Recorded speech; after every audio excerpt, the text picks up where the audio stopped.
Have you ever wondered why society has such rigid expectations of what it means to be a man or a woman? Or why we often feel the need to categorize and label sexualities? These questions open up a vast universe of discussions about gender roles and sexuality. Gender roles, historically, have been deeply rooted in society's fabric. They dictate how individuals should behave, dress, and even think. But it's important to remember that these are societal constructs, not biological facts. In many cultures, there are more than two recognized genders. Some Native American tribes, for instance, acknowledge two-spirit people, a term encompassing a variety of gender identities outside the binary. In the same vein, it's crucial to understand that sexuality is not a choice. It's an intrinsic part of a person's identity.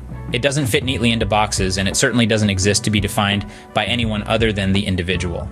Sexuality is a spectrum, a rainbow, with endless possibilities of identities and expressions.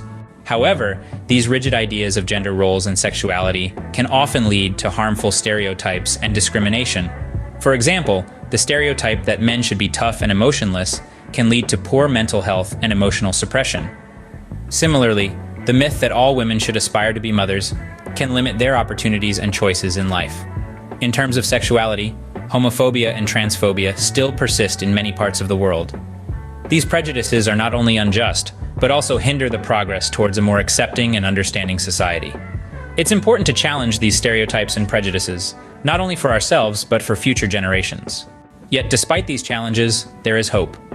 More and more people are breaking free from the constraints of traditional gender roles and expressing their sexuality openly. They are embracing their true selves and challenging society's expectations. To summarize, gender roles are societal constructs that can limit individuals in their behavior, thoughts, and aspirations. Sexuality, on the other hand, is an inherent part of one's identity that exists on a broad spectrum. Stereotypes and prejudices related to gender roles and sexuality can lead to discrimination and limit the opportunities of individuals.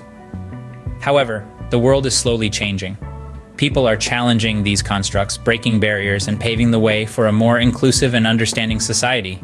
It's a journey, and there's still a long way to go, but every step taken towards acceptance and understanding is a step in the right direction.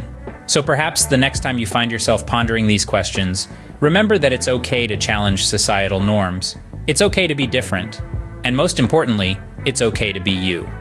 Because after all, you are not defined by society's expectations, but by your own self-expression and identity. And that in itself is a beautiful thing.